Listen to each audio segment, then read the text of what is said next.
The end. Thank you. Buy one. Mr. Rabea. Hi. Welcome back. Can I just say again, I have to pinch myself sometimes about the fact how we met and how long I've known you for, because I have to say, without wanting to blow smoke up your... I don't think I enjoy listening to anybody with a higher gain ambient sound more than I enjoy listening to you. Oh, thanks, man. It's just... That's so sweet. There's some hands up in the room here. It's just magnificent. Thank you. And perhaps if I hadn't met you, I'd be slightly more in awe of you. But because I know you, it's just this afro knowledge. Exactly. But that sounds great. And we might talk a little bit about, again, how you put those sounds together and stuff. Yeah. But yes, today we are getting excited about a new addition to your signature line of guitars with Music Man, but this time through the Sterling guys. Yeah. So tell us, give us what's happening? What's happening? Much to my disbelief, and clearly a lot of people on the internet as well. He's that guy from that music store. How's he got a signature guitar? No, I troll that all the time. People say it. I'm just like, it's funny. But anyway, they wanted to, after the Music Man Ernie Ball model came out. Which, by the way, in case that's this one. Yeah. That's the full fat version. Yeah. When they came out and they dropped, Sterling were in touch and said, we'd love to add this to the line because it kind of refines everything that the Sabre is, I guess. So the ergonomics of it, like the arm carve and the recessed heel and the neck thickness and, like a lower profile bridge and just stuff like that. So they were like, that we'd be keen to do that and put that in the Sterling range. And I was like, well, yeah, of course, that'd be sick. Because also they're way more affordable than one of these. Yes. Because about a quarter of the price, I think. Yeah, everyone knows an Ernie Ball guitar is really expensive. For good reason, but they are. So with Sterling, like you can get a lot for your money. And that's one thing that, when we started talking about it, I was really keen to bring over as much as possible, like as in feature set. So like the neck taper, the thickness of it, the carves, like I said, the wiring, the voicing of the pickups and stuff. And just, it needs to feel really close, like visually and like when you grab one of these. And I feel like it does. They got the spoon cut. I think they pretty much get maybe they get the CAD from Ernie Ball and then they mimic it. So the spoon cut is really good. It's like bang on and they detailed it really nicely. Obviously this is a veneer, flame veneer, but then the body is alder, just like the American one. But then they've done the heel cut, the heel carve, and then it's a baked maple neck and it's thicker, which is exactly like this. It feels really, really nice. It gets slightly thinner up here, just like the American one. Ebony board, glow-in-the-dark side dots, and then you've got the donut, well, they call them ring inlays, but I call them donut inlays. So they did all that really well, locking tuners. And then the pickups are really cool because they did 3 iterations of these they got a set of my bare knuckles, and then they kind of pulled them apart or whatever, or analyze them, whatever they do. And they did 3 iterations of these, and I think they sound really close. So that's great. And they did the gold accents, which I really like. But yeah, they got the wiring. So you've got a 5-way. So you've got humbucker, you've got a bridge, you've got outer coils, you've got both coils, you've got inner coils, and then you've got neck. And then when you push the tone, you get a split neck and then a split bridge. But it doesn't compromise positions 2, 3, and 4. Yeah. So you end up with just like the same wiring and the same voicing set you get on the American model. So like in so many ways, it's pretty much the same. The difference you're paying for, I guess, is the quality of the parts, the way it's built, and all the rest of it. Is there like a journey, you think, of all the guitars that you've played and owned since you started playing, that different ingredients of them have kind of like, I'm kind of thinking, let's say people aren't able to get to a shop to try a Rabea Sterling, but maybe they've played a Les Paul, or maybe they've played a PRS, maybe they've played a Strat, whatever. Are there bits of this that you can go, I drew upon that vibe to try and put this together? That's a great question, and interestingly, I suppose it's harder for me to answer now because like I've been lucky enough to have like signature models for a long time with Chapman and now with Ernie Ball. So I've been able to have the luxury of dialing in stuff. But I would say like a thicker neck came from playing Strats. So it's like more of a vintage Strat, like a 50s Strat neck. Bit Yeah, chunkier. I mean, don't get me wrong, it's not too thick. I pushed for a really thick neck originally. Yeah. And they were like, "That's good. You're going to make it really niche if you do Yeah. that." So we found a happy medium where it's like, it's a bit of chunk on it, but it's not.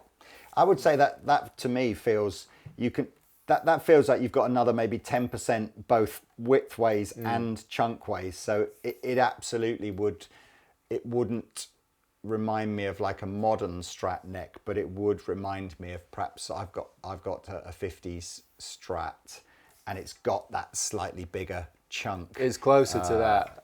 Yeah. And the shoulders on it aren't quite as steep. So it's kind of, it's just a nice rounded C-shaped kind of neck, which I like. Yeah, you certainly know, like if you play that classic A cheat chord, you know that it's like you can feel the fullness of the neck in in your hand when you play it like that. It's a nice feel. I love the roasted maple thing as well. It's really smooth. And it's all satin finish because when I sweat, my arms stick, and I find satin it sticks less on here. But I guess I'd say like the neck thickness thing came from like Strats especially, and then shape-wise, again, it's a Strat shape in it. I mean, like it's slightly modified at the end of the day. It's got a bit of a bevel on it, hasn't it? But so many guitars have been inspired by Strats or Tellys or Les Pauls. I mean, it's just the way it is. True. So you had a PRS, didn't you? Or you have a PRS? Is that classic 5-way, or is that from a Nuno thing? So you've reminded me of, so back when we were doing Chapman stuff, that was one of the things I really wanted with the 5-way, because I had a PRS Custom 24 for a bit, and I loved the fact that you could get all those voicings out of a 5-way, like with humbuckers. So you got all those like nice jangly in between sounds that sound really chimey. So I brought that across from PRS. I love this. I love that feature. Oh, it's a push as well. It's a premium feature. Yeah, because honestly, like gigging, I hate the push-pull thing. Yeah. The number of times where I've gone to do it and slipped because my hands are a bit sweaty or whatever, it's caused issues because then I have to do it afterwards when I've missed the cue for it. So a push is like a fail-safe. Yeah. In the heat at the moment, you can just go bang and it's done, And then I think that's the only pickup position that I miss on that sort of traditional 5-way 2 humbucker is I miss the pure single coil neck pickup. Yeah. I probably less so miss the bridge single coil pickup, but up here the ability to be able to do that is a great feature. That's cool. So what else you got? We've got obviously I guess in fairness, one of the things on the American guitars, I do think they design their trem systems quite uniquely, whereas on Sterling you're probably going for something that looks a bit more conventional. You'd probably see that type of trem system on other guitars. Yeah, because that's been custom machined for this guitar, but it's kind of inspired by the John Petrucci. Right. The JP15 bridge is very similar. Right. But they made this especially for this guitar because the Sabre bridge is actually really big. Right. And I wanted low profile. So this trem system is unique for your Rabea signature on the American. Wow, that's cool, man. Yeah, so it's the same idea, 2-point trem system. Yeah. Low profile saddles and the screw thingies, whatever you call them, little grub screws. Yeah. They don't protrude really badly. Like some guitars you get that, and obviously it's down to setup. But I can't help myself, but my brain just went, what, the John Petrucci model? So bad. I'm so sorry about it. Such a dad joke. Oh my God. But yeah, they don't stick out really far, so you don't feel that you're getting that irritation there, which I like. And What have you got, an ebony board, did you say, on this? Yeah. That's really nice. And so the colours are Ashen Burst and that's Blood Flame, both references to Dark Souls and Elden Ring. 'Cause I just keep doing it, and it is what it is. What do you? Again, I've always loved visually trying to invent headstocks that aren't a Strat rip-off headstock or a Les. It's so hard, and I would say 98% of brands that have come out since the 1970s, the headstock is just like, a few have managed, and these guys have though, haven't they? Yeah, I think so. Is it because it's reminiscent of a Fender headstock? Because obviously with the history there with Leo and stuff. But I do like the 4 and 2. Originally, and I don't know if it's smaller on the JP15. I think it might be smaller on the JP15 headstock.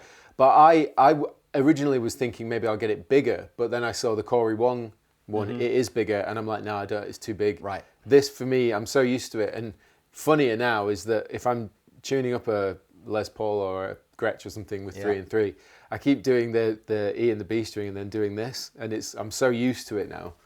I like it. I think it's cool. It is cool. Okay, can we find a clean patch and then just go through those? What have you got, like seven Yes. settings? Okay, let's have a little listen. So it's not exclusively clean, because exclusively clean is not a vibe. But this is bridge, obviously.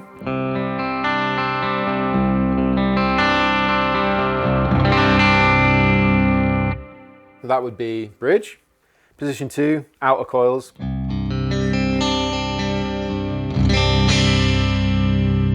It's kind of chimey. Yeah. Both positions. Thicker, and then position 4, one of my favourites, that's inner coils. Can you just do that 2 to 4? So inner coils versus outer coils, because it's more different than I thought it would sound. Yeah, so this will be brighter and chimier. More like piezo.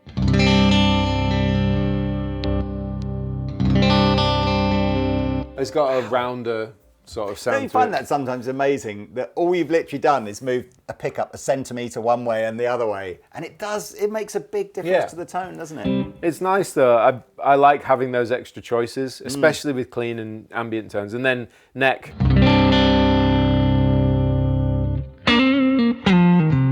So it's kind of scooped. It's kind of they did get it pretty close. It's thicker than the bare knuckle, but. And then if you split it down,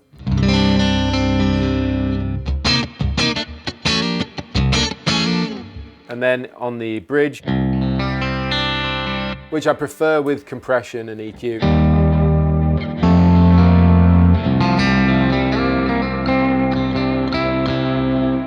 It's just a little more... Oh, and that was a single coil bridge as well. Yeah. It didn't sound as weedy as I thought it Sometimes they can get a bit anemic sounding, can't they? But it's nice with a compressor on and whatever else. Like it's just has a little bit more of that touch response.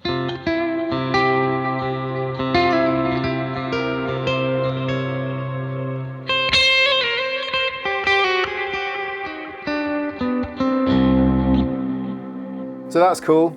And then, yeah, so those are all the voicings. And I just find they're all really usable for me.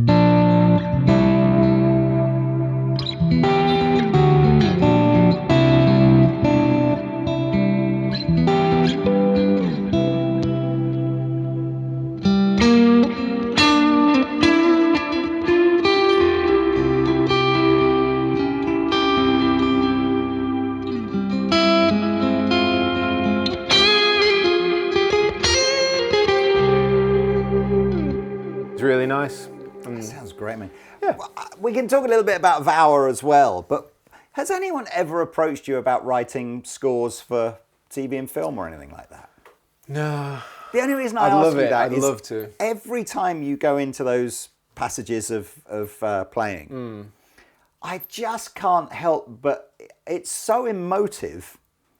It's not necessarily, there's not like a hook there necessarily or anything, so it might not necessarily make me think about a song, but it makes me think about life, like a feeling in a way that if I was watching something on television and or in a film and the idea was to create tension or whatever, I'm surprised if you produce films. I mean, I'd love to. I think you'd do an amazing job of that. I'd really love to try. I mean, I've done a couple of things for like games. Right. I guess that's similar, right? Yeah, and it's nice when you've got a theme and a subject matter and you can really use your imagination to kind of capture that. But I'd really love to do like some film score or like even like some series or just, like when you're watching a series or a film and there's a sad scene and then the music starts coming in and you're like, it's going to get me now because of the music. Yeah.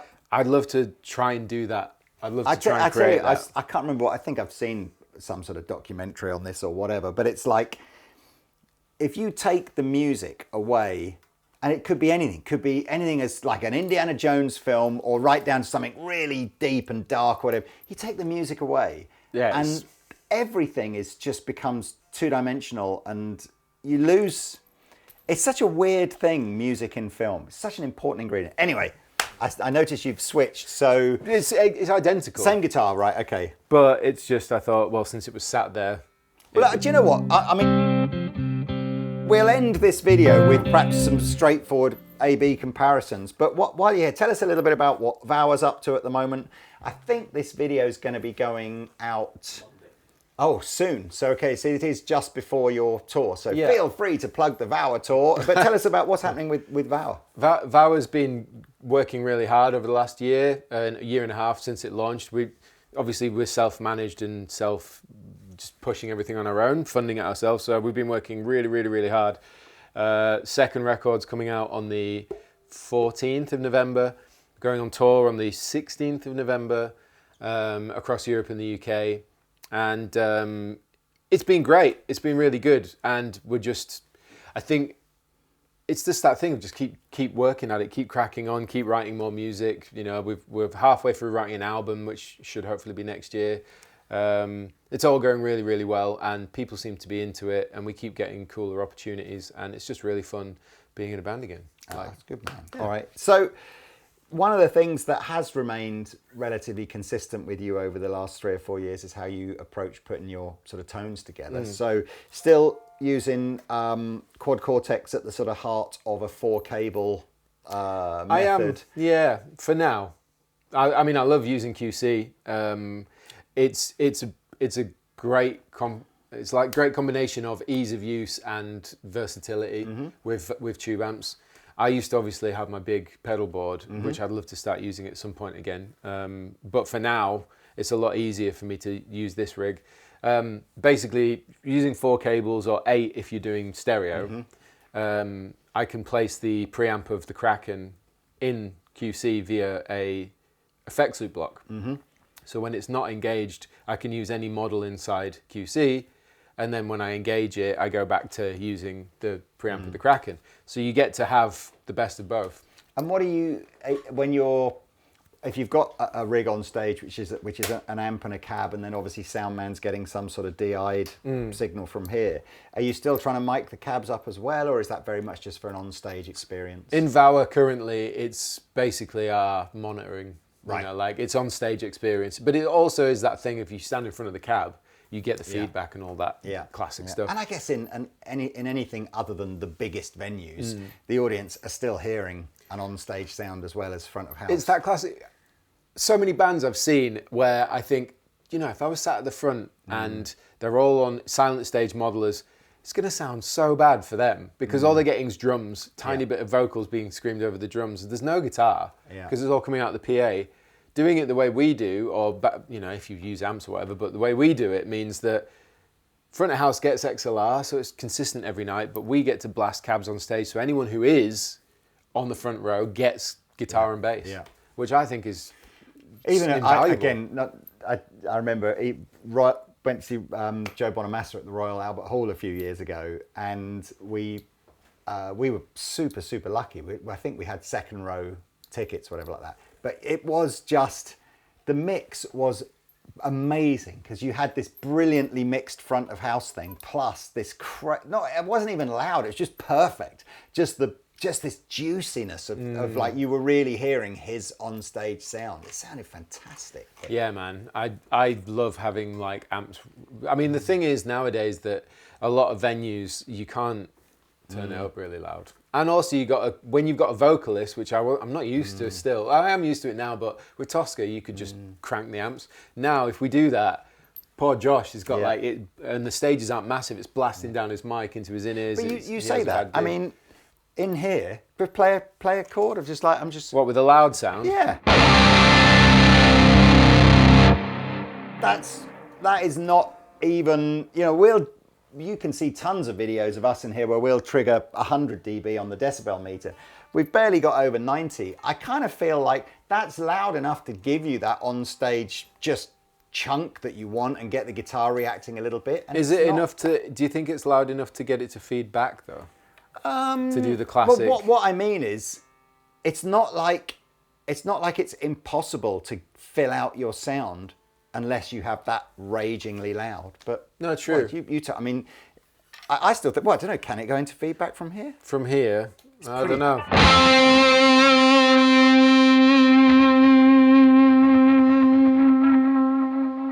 Maybe we need to be a bit louder. Yeah, But well, I still think I would prefer that than nothing. Yeah, 100%. 100%, because I think it also contributes to the sound of the live sound as well. Because if it's just coming out the PA speakers, they're designed to full range, but guitar speakers are just for guitar, so you get that extra like low mid thump. Yeah, and I think that's so important when you're watching a rock band.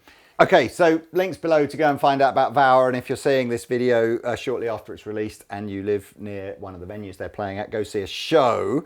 I'm not going to, this is not a blindfold challenge or anything like that. I'm just intrigued to go, does it, you know, are we like 80% of the way there, 90% of the way, is it 99% of the way there once you've got a ton of gain and reverb on there? Let's just I think with gain and reverb, it'll be less obvious, but so that's in standard, I think, so.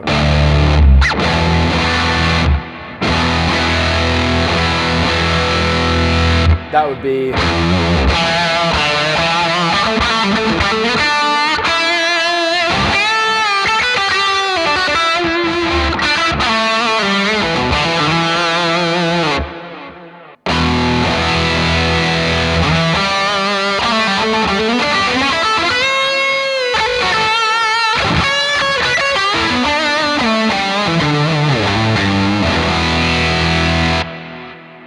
It's close. Yeah, I think you said at the beginning you thought that maybe these were a bit higher, fatter, and I think there's maybe a bit more note clarity on the. These are smoother. Yeah, but it's similar essence, and I think if we were to go to I don't know something like.